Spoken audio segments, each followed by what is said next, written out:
Welcome to Business Innovators Radio, featuring industry influencers and trendsetters sharing proven strategies to help you build a better life right now. You are listening to the Brilliance Business Show, conversations with leading experts in business. I am your host, Mark Stephen Pooler.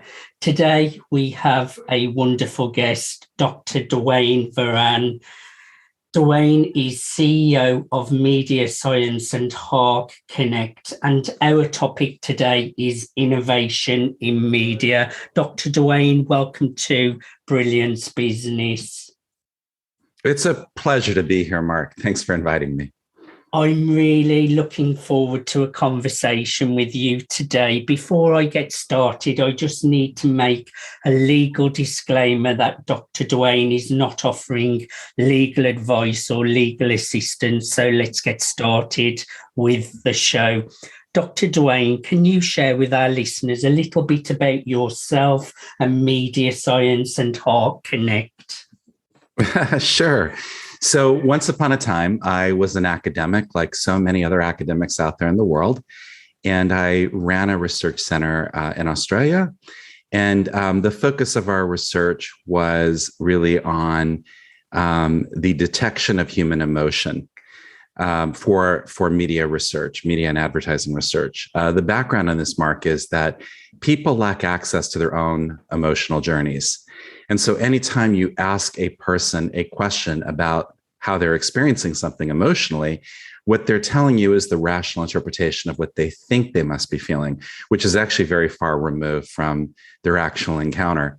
And so what we focused on as a research center was building tools and building measures to measure the human emotion directly rather than indirectly, rather than relying on what people say, using physiological measures, their galvanic skin response, their heart rate, tracking their eye movement, tracking muscle movement on the face. You know, people who are born blind at birth display exactly the same emotions as everybody else. So your emotions are hardwired to your face. I'm looking at EEG. I'm doing all these things to get these really rich, deep measures of human emotion. And the tools and the methods that we built were really a step ahead. I mean, you know, truly advanced, much more sophisticated than anything that was happening in the market. And so one day, the good folks at Disney tapped me on the shoulder and told me that in 4 days, they had a big conference and they were going to announce a new lab and they wanted me to run it.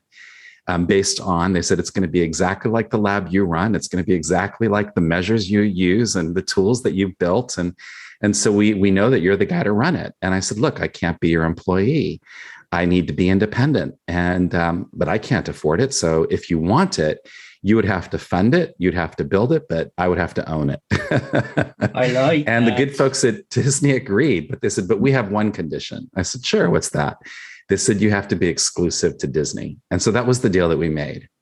And so for my first 5 years as a commercial player, if you will, I basically ran the Disney Media and Advertising Lab. And that was media science in that day, and it was exclusive to Disney. But after 5 years, we came out of our exclusivity provisions with Disney and we grew.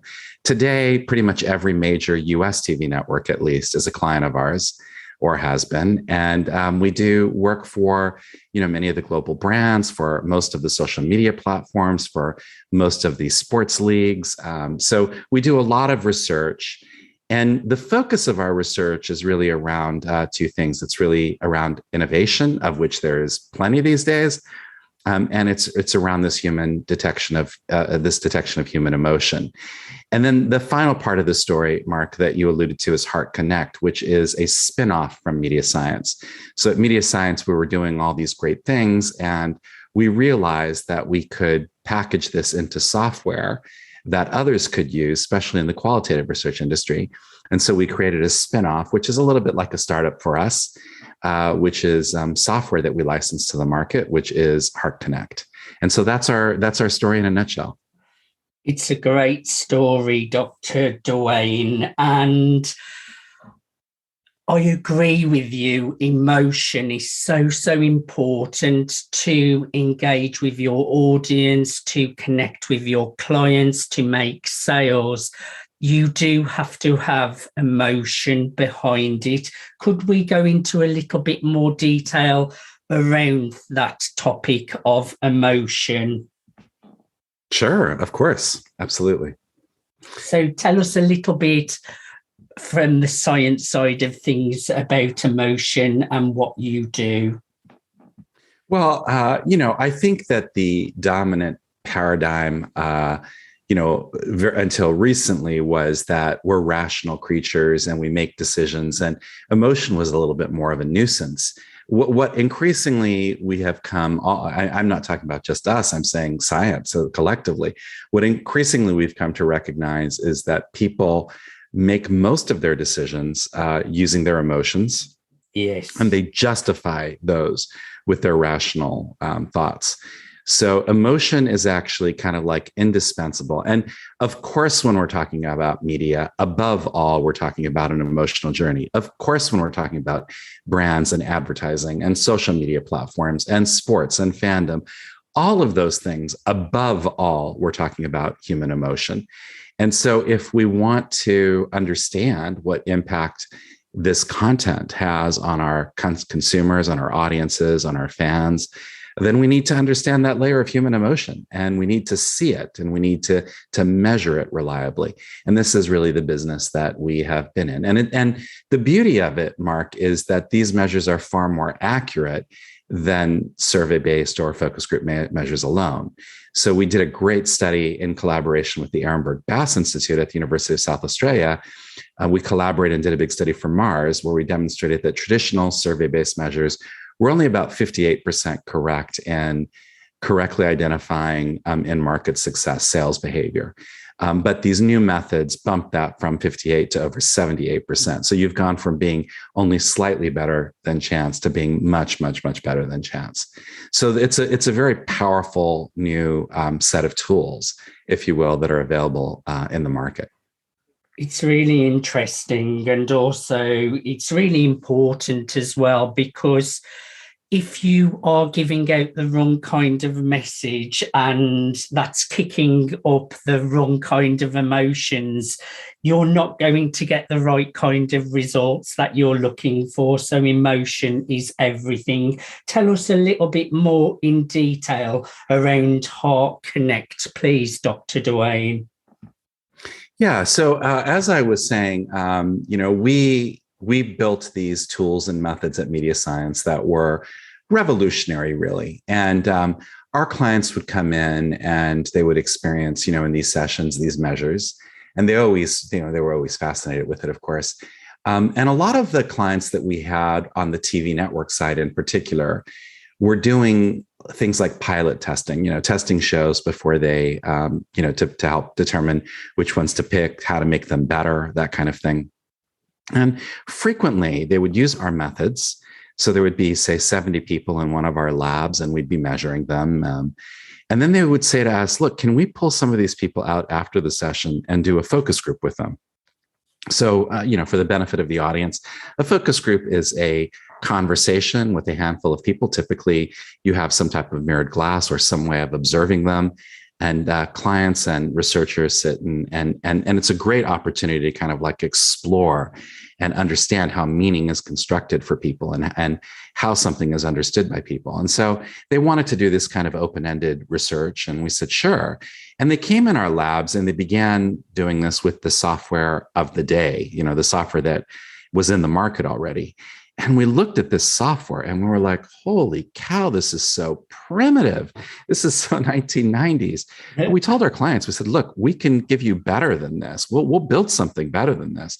And literally overnight, we came up with some software, which was just, miles ahead of anything that was in the market, kind of like at present. And the clients looked at this and they went nuts. They were like, oh my God, this is so good. We wish we had this in our everyday use. Like, this is great software. We wish we could use this. And I'll talk a little bit about the software in a second, Mark, when I kind of like give you the overview of how it came to be. And so we began a process. It was a 3-year process of actually building the software so that it could be friendly, usable. We were using the first version, so it didn't have to be so friendly. We recognized that if we make it to the market, it's got to be something that's, that's pretty and elegant. And also, that took into consideration the needs of all the different constituents, moderators, respondents, researchers, clients. So we wanted to build a product that took all those needs and packaged them together. And what's so powerful about the product today is that now we integrate AI into everything that we do. And we're releasing more and more modules that come with it, which are AI based. And where this goes over the course of the next year is particularly going to be exciting because a lot of the automatic emotion detection that we've been doing at Media Science will now increasingly be woven into the product. And so as a moderator is engaging in a focus group, the moderator themselves will get feedback, biofeedback, that is telling them how people are responding. And they'll see little Joey sitting in the corner over there, and his body measures are telling us that he's reacting intensely to what we're talking about, but he's quiet. And so the moderator will know to pull Joey into the conversation because it's clear that Joey's got something to say. And so these are the kinds of things in the journey that we're going forward with already.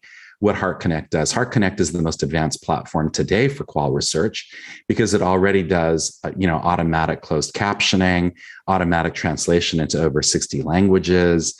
It does sentiment analysis, so it's telling you whether what people are saying is generally positive or negative.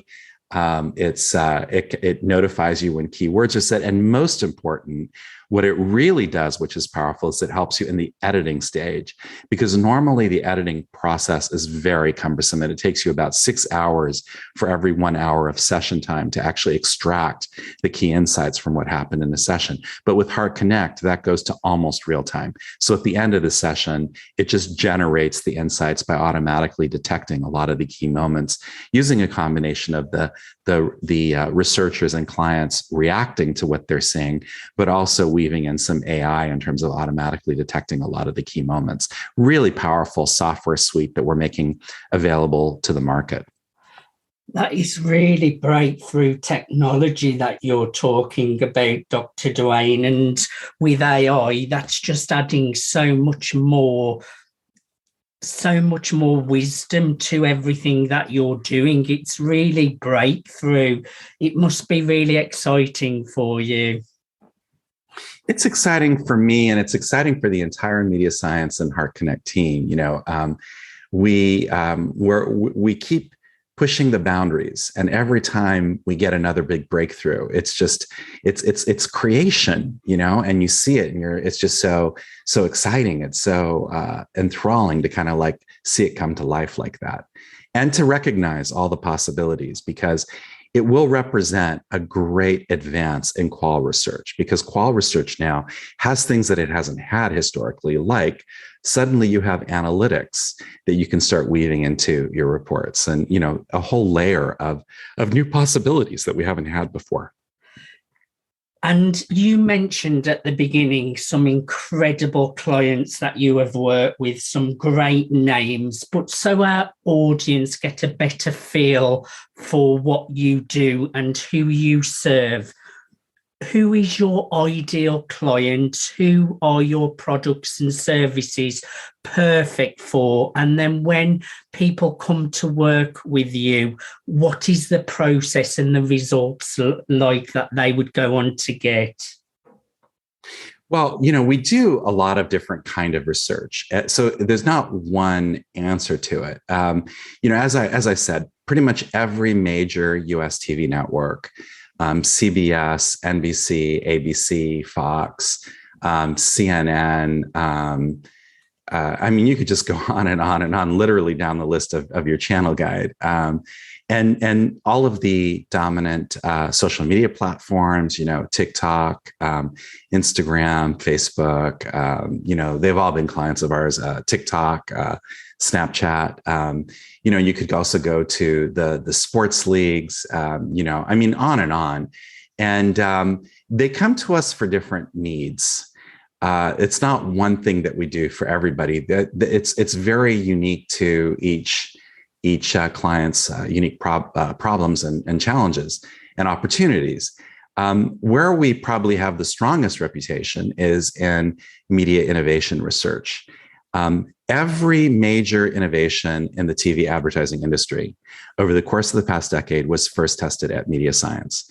anything you can think of that is innovation in that space was first tested by us. And in some cases, not even by a year or two, but in some cases by a decade.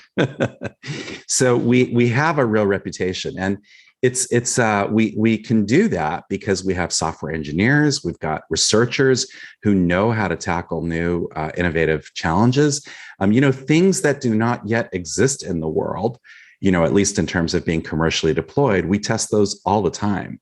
So that's a big part of where we've built our reputation. And of course, as those ideas get deployed in the market, a lot of those clients come back to us because they need evaluative work to prove to a client that their particular execution was effective. So we do a lot of work there as well. So yeah, we do a lot of really exciting research. It feels great to see all this stuff that happens in the world and know that we in many cases things that you don't see, and the reason you don't see them is because our research warned our clients against deploying it because it wasn't effective. So we get to see a lot from our unique perspective, I guess. And it sounds quite technical what you do, and I'm interested to learn, Dr. Duane, just a little bit about your past and background that has led you to do all of this work today. Well, of course, I don't do it all myself. Well, that's obviously clever working. Yeah, we've got a great team. Honestly, we're very good as a company in hiring good people. And when I say good people, I don't mean just bright people. It's a big part of our culture that we want to also hire people who have good character. It's a joy to work at Media Science. You feel very fulfilled. And the reason you feel fulfilled is because there's a real collaborative spirit of enterprise. No work is too precious for anyone. We all dive in and we help each other. And that culture really brings out the best in everyone. It cultivates the kind of environment where people are pushed to discovering what they're made of, to discovering their potential, and great things happen. We've never faced a challenge too big. We've never faced a challenge that we could not find a solution for. And that's, I think, part of the excitement and part of the pride that we have as a company. For every problem, there's a solution. And Dr. Duane, why is your service especially important in today's modern world? Well, of course, the media landscape today in particular is constantly changing. A year ago or 2 years ago, yes. Was there a TikTok? Now TikTok is the dominant, platform. Did it even exist? I don't know, maybe it did, but certainly it was not big the way it is today. The first mobile phone research we did was way back in 2005. And what we did for that research, because there were no phones in the market at that time that commercially would work with video on your phone. And we wanted to know what impact would a video ad have on the phone of the future. At that time, advertising was text messages. So we tested using an iPod Classic as a proxy for the phone of the future. And we discovered in that research that a video ad on your mobile phone was just as effective as a TV ad. And the reason was because people would hold their phone at the distance that reproduced exactly the same viewing angle that they would have if they were watching the TV much farther away, but larger. And so with that discovery, we informed our clients of that. And clients like ESPN aggressively invested in mobile at a time when their competitors really looked at it and thought it was irrelevant. So that's the kind of work that we have always done. We're always one or two steps ahead, and working with clients around ideas that they have for possibilities. And I think that is the name of the game now, going future. As a media enterprise, as a social media company, as a brand, you have to be nimble and you have to be changing to this perpetual, dynamic of change in the market, in the media landscape. And we're very good at that. And so that is a unique contribution that I think we make as a company to the marketplace ultimately. Because if we discover that a model is a dud and it doesn't work, we're not only helping our clients, we're helping consumers. Consumers don't have to go through the ordeal of having a couple of years with this crap model that they've got to endure. So it's a win-win for everybody. Advertisers win, networks win, consumers and viewers win. Everybody wins when we can harmonize the models more to what will ultimately prove viable, rather than wasting time on dead alleys for things that are not really all that effective. Being one step ahead of everyone else is a great word of wisdom there. Being able to evolve and change is vital in business.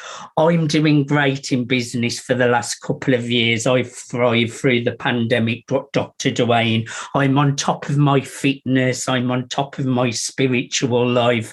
So I only made one New Year's resolution this year, and that was to master TikTok. That was the only resolution I've made this year. I've started the year strong. I'm posting every other day. I know it's best to post daily, but with all the other social media I'm doing, I just can't fit it in. So every other day I'm making sure I do some kind of snappy video, and that's my way of trying to evolve with the new social platforms as well. And I actually do love TikTok. I think it's a really great platform. It's just very addictive. You do spend a lot of time on there. So I know you have a lot of awards as well, Dr. Duane, the Australian Prime Minister's Award for University Teacher of the Year. Tell us a little bit about that. Well, that's one I'm particularly proud of. And the reason I'm proud of it is because it was a reflection of the remarkable work that my students did.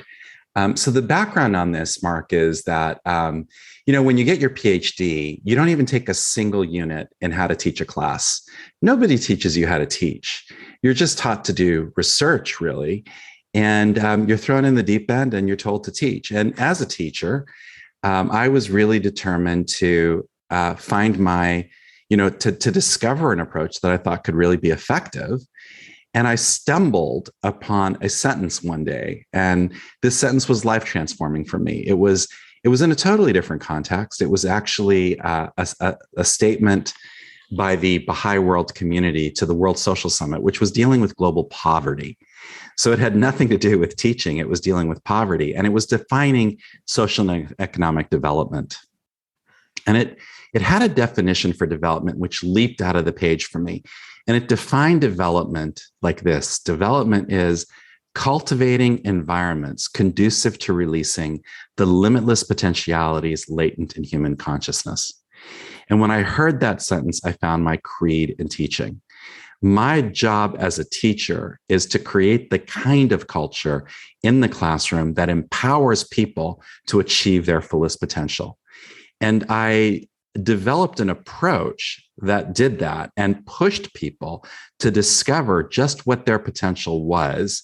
And what fascinated me was just how limitless human potential was. And within a few years, the class that I developed became so good, became so elite. And by the way, these were average students who came in. These were not students who had the best grades. They were the people who were the hungriest to learn. And I would take 16 students in this one unit. That was the focus of that particular award.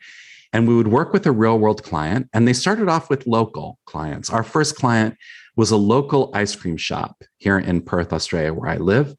And this local ice cream shop wanted to be in the franchise business. And they had one store, not even in a mall. They couldn't get in a mall because they weren't big enough. They didn't have enough of a background to kind of like even get in a mall.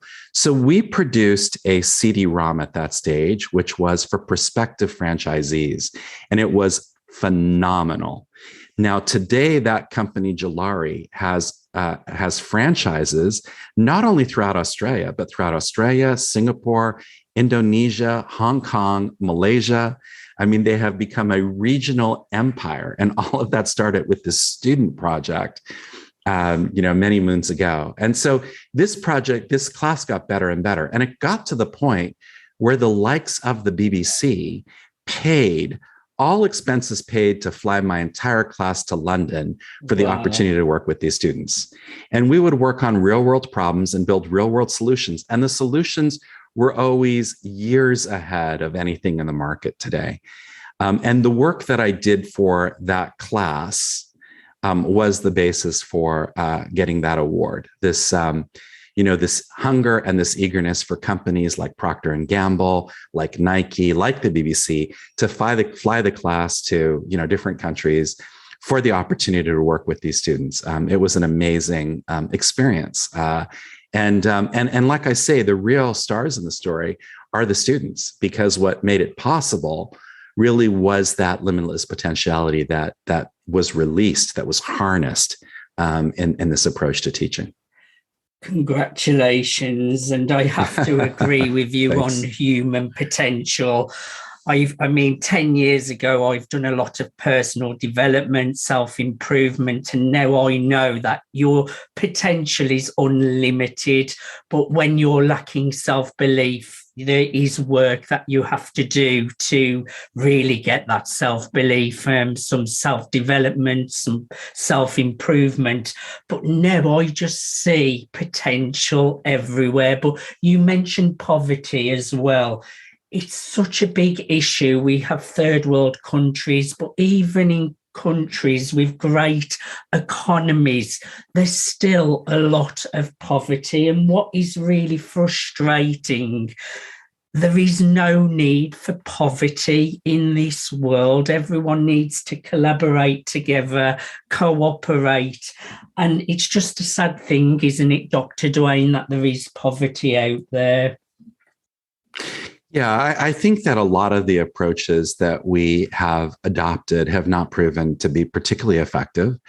And you want to see a scientific approach to experimenting with different approaches, to finding the approaches that are ultimately most effective.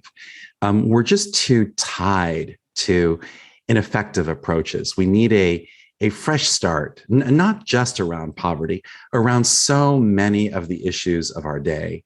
What we need to engage in more confidently is unifying, positive, focused approaches to society building.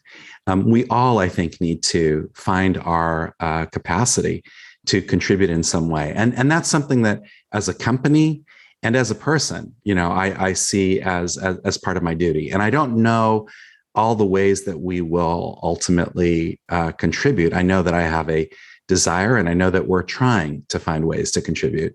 But I think that's the challenge that we all face. How can we contribute more to the societies around us?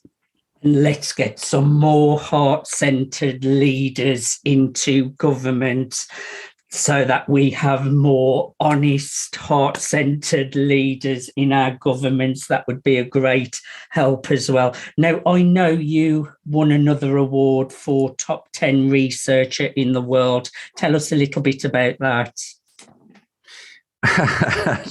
You have a lot of background, Mark. That was a very recent development, and it was very fulfilling. Of course, I retired from academic life in 2015. For a while, I was doing both. I was an academic and I was running media science, but media science became too big. And so I had to make a decision, and there wasn't really a debate about it. I mean, media science is just so exciting. So, I made the decision to retire from academic life. And then just this year, there was the survey of academic research in the advertising discipline. And much to my surprise, I came in ranking 7th. And of course, we have continued at Media Science to be active publishing in academic journals. Even though I'm no longer an academic, we have continued kind of like with that kind of academic discourse. We like that because we believe in transparency. And we believe that, the work that we do should have the scrutiny of peer review. And so we put our work regularly, where we can, where clients allow us, and we publish it. And so it was just very gratifying to see that I could, leave the academy, be in the private sector, but still rank in my discipline. So that was a very, that was particularly fulfilling for that reason. If I was an academic, it would have been good. But to have left the academy and be in industry and still, rank in the top 10, that's what makes it really gratifying, is it shows that, that you can be in industry and still contribute to academic discourse. Dr. Duane, I love all of the work that you are doing. I love the impact that you're making on the world, and I thoroughly enjoyed having a conversation with you. Now, if there's anyone listening out there that would like to connect with Duane, who is great to connect with you? Who do you want to call out to really come and follow you on social media or connect with you? Who is the ideal person that you would like to call out to? Oh, I think there are a lot of ideal people. I mean, if people, we view what we do, and I always talk about this in the company. One of the things that's unique about media science as well is all of our profit is plowed back into the company. And in fact, for the first 10 years as a company, I didn't even take a salary. I just relied on my academic salary. So once I left the academy, once I left university life, I had to, of course, take a salary as well. But what I explained to the company, to our staff, is that we are not a company. We're not nonprofit. We are in business to make a profit, which we plow back into the company. But we are a movement. We are not a company. We're not about profit. We're not about money. Above all, we are a movement, and we're a movement about doing research better. We think that there's so much opportunity to elevate the way that we do the research that we do. And, we're not there yet. We have a long way to grow as well. But we certainly believe that that's the right path to be on. And so we invite people who feel that need, who don't want research just to show, but really want research to guide, want research to help make decisions. So if you have that hunger, if you share that hunger, join us in our movement. Join us as we try to elevate what we do. Let's not just fit our problems and our challenges and our questions to, what's available. Let's figure out how to do whatever it is that we do best in class. And we want to be a part of that journey with you. And what's the best way for people to connect with you, Dr. Duane? Well, I'm active on LinkedIn. So if people want to see what we're doing, that's probably one way. You could go on LinkedIn. Or my email address is Varan, VARAN, @mediascience.com. So that's, I guess, another way. And then our website, of course, is mediascience.com. And on the Heart Connect side, it's heartconnect.com. Dr. Duane, I thoroughly enjoyed having a conversation with you today. Thank you so much for coming on to the Brilliance Business Show. Quite a pleasure. Thanks again, Mark. Great questions. The pleasure's been all mine. You have been listening to the Brilliance Business Show, conversations with leading experts in business. Thanks for listening to Business Innovators Radio. To hear all episodes featuring leading industry influencers and trendsetters, visit us online at businessinnovatorsradio.com today.